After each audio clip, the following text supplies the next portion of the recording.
Hey losers, who's laughing at my air purification system that costs 15 million rupiah and is approved for biomedical warfare now? You tell him, Austin. Level 3. Oh, she working. I'm sorry guys, I'm just teasing you. I'm leaving that on though. Let's go talk about COVID-19. Okay guys, welcome back with Bunker Sash. Aku naik 12 pesawat. Saya cari masker dan menginjak kaki di 6 negara. So I was like, corona sudah mulai ada dan saya pikir bukan di badan saya tapi like di masyarakat. So I'm like, okay, lebih baik saya menghindari dan juga menghormati orang lain karena di Asia banyak sekali yang pakai masker di pesawat atau di bandara. Di barat waktu itu belum. Jarang sekali, hanya beberapa orang Asia saja yang pakai masker. Nggak tahu deh kalau sekarang. Nah, waktu aku di pesawat, aku disinfect my area. Jadi pas aku duduk di kursi pesawat, nggak tahu ini benar atau salah, tapi ini yang saya lakukan. Saya bawa wipes, saya juga bawa alkohol 70%, dan saya bersihkan semua area saya. Layar touchscreen, tray table, aku turunin, aku bersihin, dan kadang-kadang tray table itu ada bekas makanan dari orang sebelumnya. So sometimes agak jorok. So aku bersihin itu, hand rest, seat belt, itu semuanya aku bersihin, aku disinfect untuk 3 kursi kita. Dan pas pulang ke Indonesia, oh sepi. Ya, pesawat sepi. Tidak banyak orang, hampir semua orang bisa dapat row sendiri. Dan di pesawat itu filter udara itu like bagus sekali. So aku pikir, aku rasa oke lah, aku rasa oke pas naik pesawat. But aku khawatir tentang Indonesia bukan karena baru ketahuan ada kasus di Depok, tapi aku tahu pasti sebelum itu udah ada kasus. Dan sekarang kasusnya lebih banyak dari itu, pasti. So, it's gonna be a thing here, for sure. Apakah kita harus panic? Gue nggak ngerti arti panic. Maksudnya apa, panic itu? Kalau saya mau jaga kebersihan tangan, like, secara militan. A, B, C, D, E, F, G. Aduh, pintar sekali saya cuci tangan, kayak mau ketemu mertua. Even my jempol, man. I'm rubbing my jempol. I'm scratching like there's no tomorrow, even up to my elbow. Oh my God, aku bersih sekali. Well, sometimes I'm jorok. Nah ini nih, kuman lagi nih. Aku pakai ini, apa namanya? Elbow. And this thing, oh my God, this is so disgusting. I'm at the office. Oh my God, ini bekas OB. What the hell do I do?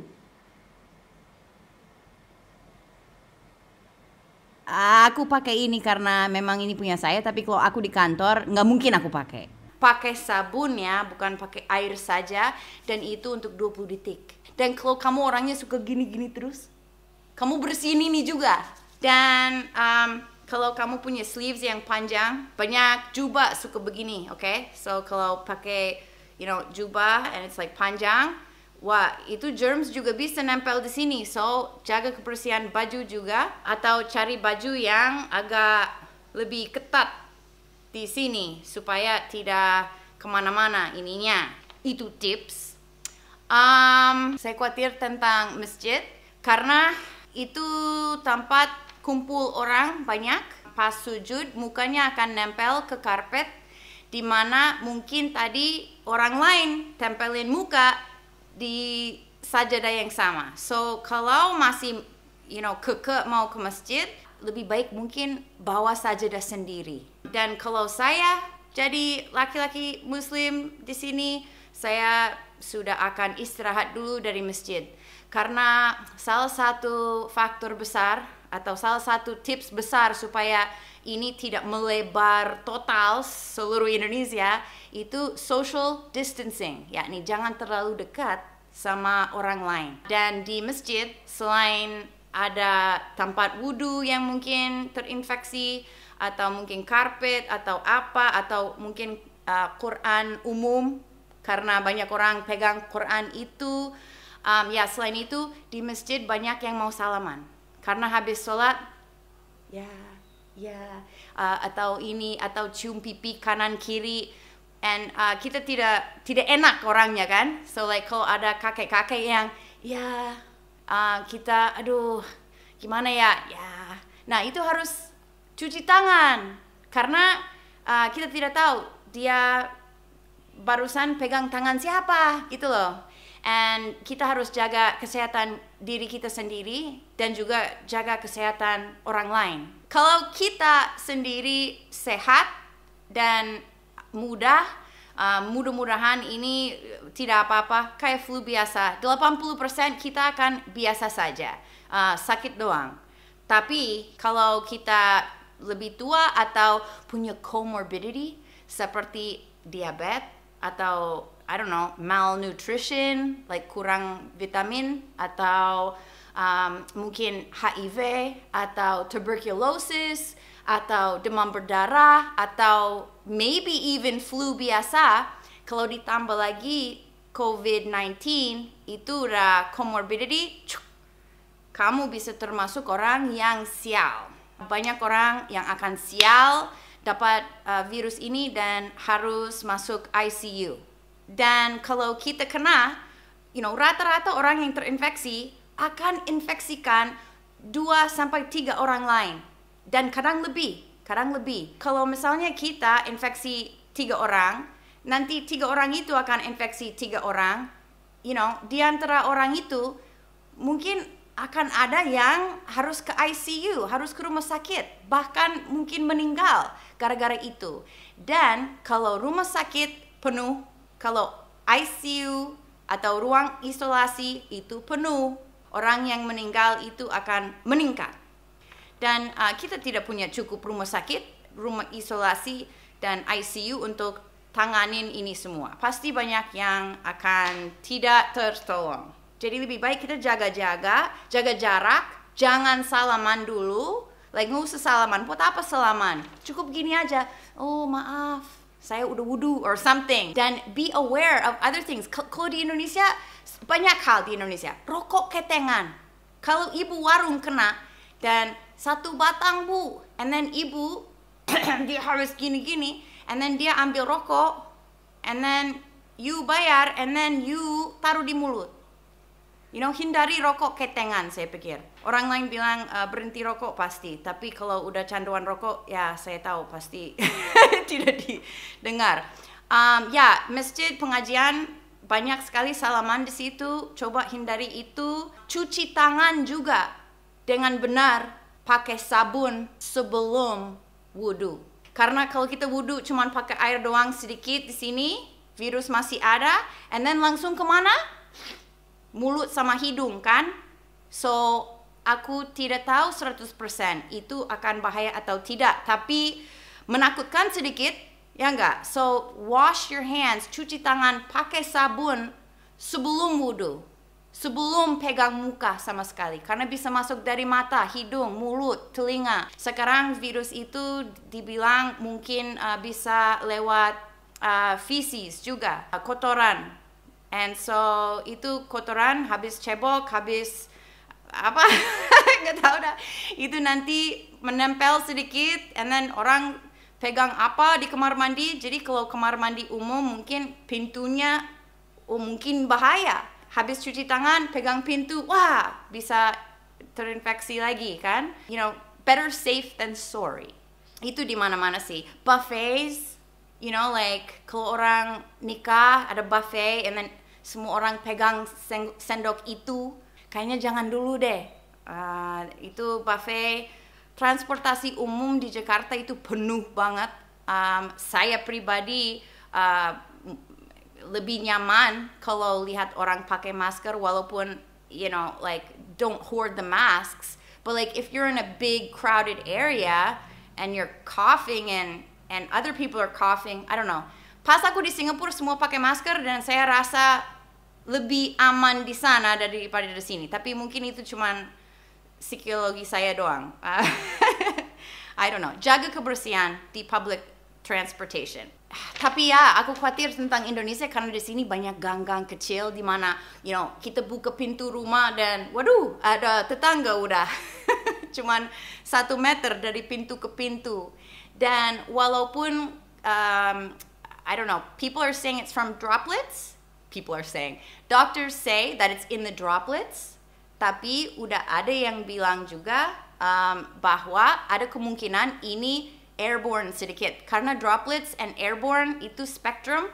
There is a possibility that it can travel through the air dan hidup lebih lama dan pergi lebih jauh daripada droplet. So, kalau di kantor, ruang kantor itu dekat, sini sama sini, dan sirkulasi udara, like between this room and this room are connected, there could be a possibility of transmission. Saya tidak tahu 100%, tapi orang yang saya ikut, dia dokter di YouTube, aku ada link di bawah, dia bilang bahwa ada kemungkinan itu. Lebih baik, better safe than sorry. Ini virus baru, jadi kita tidak tahu terlalu banyak. Makin hari makin banyak tahu kita. Itu sebabnya jaga kebersihan, social distancing. So, jangan go to the crowded areas kalau tidak butuh banget. Gitu aja sih. Itu bikin lebih lemot transmission di masyarakat. So kita punya lebih banyak waktu untuk preparasi, rumah sakit. It'll buy us time. Apa yang dilakukan sama orang Chinese itu benar-benar bantu kita banget untuk supaya kita punya waktu untuk prepare. Kalau kita prepared, kita nggak sepanik kan? So let's slow it down biar dokter punya waktu untuk cari vaksin, ruang isolasi kalau dibutuhkan, dan semacamnya. Ini pemikiran saya aja, nggak usah dengerin saya. But sekarang waktunya, jangan tunggu sampai ada 1000 kasus dan baru kita menjauhi sedikit masyarakat. Stop shaking hands now. Kenapa harus nunggu sampai besok? Karena kalau udah ada 1000 kasus di Indonesia, berarti ada lebih banyak daripada 1000. Katanya orang banyak yang di Bandung anyway, ada di berita. Dan juga temanku bilang, dia punya sekolah dan gurunya, ada yang minta gurunya ke dokter untuk minta surat keterangan bebas corona. Banyak orang di Bandung ke rumah sakit minta surat keterangan bebas corona. Itu tidak ada, and so yeah, I called the number, the hotline. Saya telepon hotline-nya, satu nomor tidak bisa dihubungi. Nomor yang Anda tuju tidak menjawab. Tapi yang satu lagi, dia memang angkat. And so, aku tanya, kalau saya mau dites, aku bisa ke rumah sakit dan tes, and dia bilang, nggak gitu. Biaya untuk tes untuk COVID-19 itu biaya ditanggung sama pemerintah? Kalau COVID-19 itu sembarangan diperisanya, Bu. Jadi bisa diperiksa COVID kalau ada penegakan diagnosa. Jadi nggak semata-mata kita bisa minta pemeriksaan COVID. Jadi untuk pemeriksaan COVID harus ada diagnosa awal yang bersangkutan dalam kondisi tidak sehat alias sakit dan menimbulkan gejala demam, batuk, sesak napas, ditambah ada riwayat perjalanan ke negara yang telah terinfeksi COVID atau yang bersangkutan pernah kontak erat dengan kasus positif seperti itu. Jadi nggak ada semata-mata ibu datang ke rumah sakit, saya mau periksa COVID dong, seperti itu ibu. Okay. So nggak bisa sembarangan orang minta surat keterangan and bebas corona. Dan itu nggak ada artinya juga karena you can't test for it without that test. Ada orang yang kena corona yang nggak punya simptom sama sekali. So it's coming, guys. It's coming, and so the best thing to do is just keep clean. No kissing strangers. Okay, so hilangin dulu budaya salaman, cium pipi kanan kiri, and don't touch your face. And jangan beli masker pas harganya tinggi, guys. That's dumb. Mudah-mudahan pemerintah nanti kasih masker gratis di Transjakarta. That would be nice. The most important thing is jaga jarak. Kita bisa survive tanpa masker asal jaga jarak. Follow the protocol, guys. Saya telepon hotline itu dan hotline itu bilang bahwa memang untuk orang Indonesia itu ditanggung. Kalau di Indonesia, kalau misalnya orang asing yang kena ataupun orang Indonesia yang kena ternyata positif dan tidak punya BPJS, itu ditanggung atau bayar sendiri? Orang asing, Bu, ya? Ya. Jika sudah suspek dinaikkan tegak sebagai kasus positif, seluruh pembiayaan nginap, tata laksana kasus itu ditanggung pemerintah Indonesia. Jadi saya belum paham untuk perlakuan WNA. Nantikan nomor telepon itu. Oke, saya kasih nomor telepon ya. So kalau we meet the criteria, kita dites, ternyata positif dan kita harus isolasi, karantina, and ICU, bla bla bla, itu ditanggung sama pemerintah, so jangan takut. Aku juga tanya soal orang asing, kalau orang asing juga ditanggung nggak? Dan dia bilang, I'll call you back. Dan dia telepon balik, tapi saya lagi masak. And then pas aku telepon balik lagi, sibuk. Pasti banyak yang telepon sekarang. So yeah, anyway, and apa lagi? And soal isolasi di rumah kalau sakit. Kalau kamu pikir kamu virus corona, sangat dianjurkan untuk lapor diri, ikutin mereka. But if you are sick and you just isolate yourself dan sendiri di rumah, and pesan makanan tapi bayarnya pakai GoPay, jangan here's the money. Mungkin itu banyak yang lakukan di seluruh dunia dan nggak pernah dites, tapi ternyata corona. Anyway, entah corona atau entah flu, jangan sakit dan keluar di masyarakat. Itu pelajaran juga sih, banyak orang yang tetap akan kerja kalau sakit karena mereka nggak save money untuk emergency. Gara-gara tuntutan ekonomi, mereka akan tetap kerja.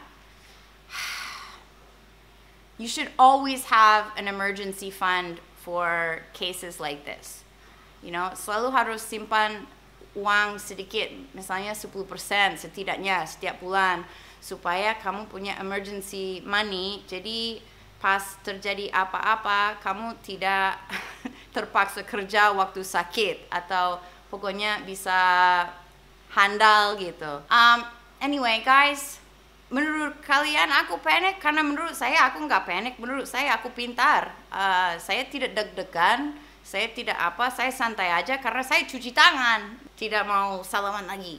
Ya, pasti corona udah lumayan ada di Indonesia, bukan hanya 2 orang, pasti bukan hanya 2 orang. Kalau ada orang di Bali juga, mungkin beritanya lama keluar karena we are tempat wisata dan di sini nggak ada yang suka berita buruk. So yeah, I'm treating Bali like it's infected personally. Walaupun belum ada kasus yang tercatat, I'm still not shaking hands with people and I'm still pakai rubbing alcohol setiap kali habis pegang kunci kunci gerbang sebelum masuk rumah. Aku nggak stockpile makanan kayak orang gila di social media. I got some food here, I guess. Some kacang Garuda, Indomie, don't be jealous. But yeah, in Muslim areas, I do worry about the mosque situation. Make sure if you go to a mosque, like maybe ask your imam to share some tips with the pengikutnya. Makin banyak orang yang kumpul, makin mungkin itu spreading. We don't know that much right now, so we have to assume the worst.